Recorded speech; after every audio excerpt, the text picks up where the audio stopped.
Today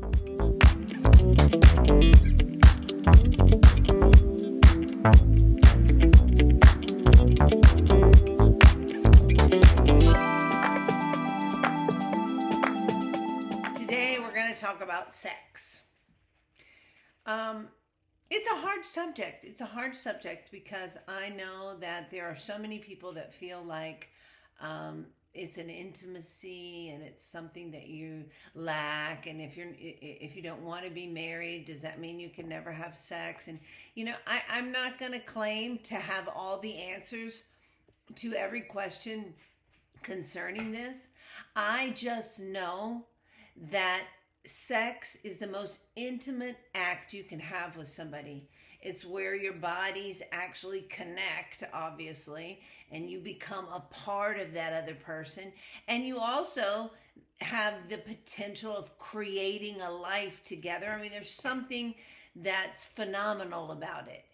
And it's not like any other thing you experience in life. There's nothing else you do in life that connects you to a person in that way. And I think that's why it's so that God has made it so important that we not go around doing it with everybody.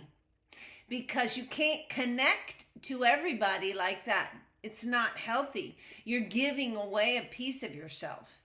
And not only that, people have sex with somebody and end up having a child, and then that guy is not around and the child grows up without the father, or you try to marry them and the marriage is abusive, or really, I don't have to run through all the things that happen that are detrimental to people because they have children outside of marriage, outside of who they're supposed to spend their rest of their lives with.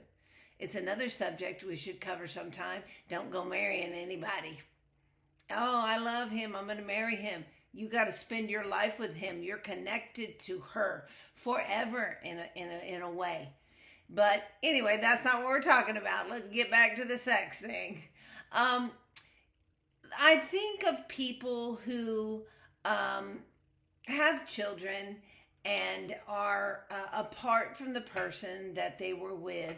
And then that child grows up not knowing a part of themselves or feeling rejected, and all that comes from the fact that you laid down with somebody that you shouldn't have, that you weren't okayed to do that with.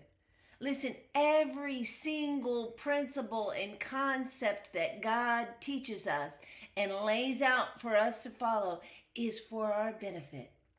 It is so important that we stop looking at God as someone who's like, I'm in control of everything and I can tell you what you can and can't do, and so no, you can't do this.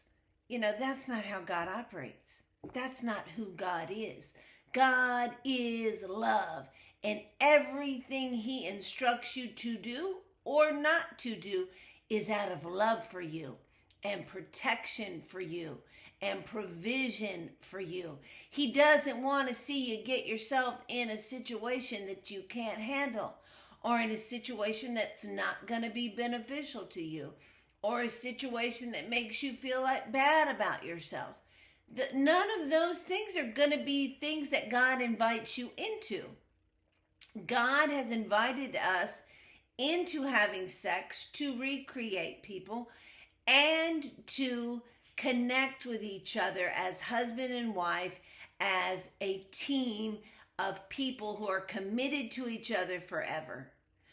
When you do that with people that you're not committed to forever, you lose part of yourself.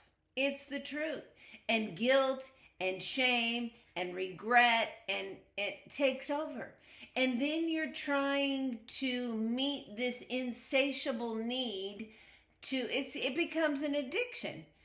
Whether you're going out doing it 10, 12 times a day, maybe it's not that kind of addiction, but I need this to feel better. I need this to feel important or significant, or I need this to feel like a man, or or to feel like I'm loved or whatever it is, you have got to find a way to get those needs those needs met in Christ. That's why you have that need.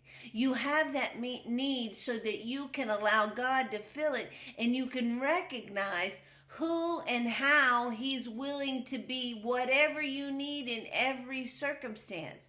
That's what gives you the love for God that makes your life different. When you love God in that way, when you recognize His authority in your life in that way, it connects you to Him in a different way.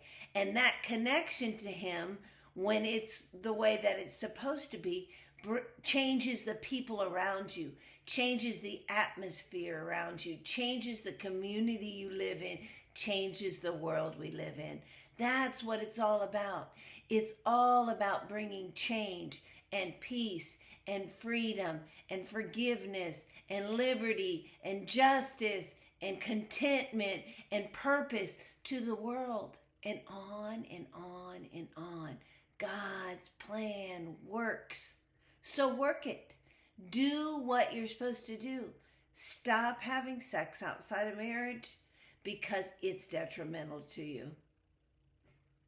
That's the facts. Love you guys. Hope you have a good week. It's important that we have a reason to wake up every day. It's amazing. I've experienced it, and so can you. Take your feelings to Him. He's good. You can do it. It'll make a difference.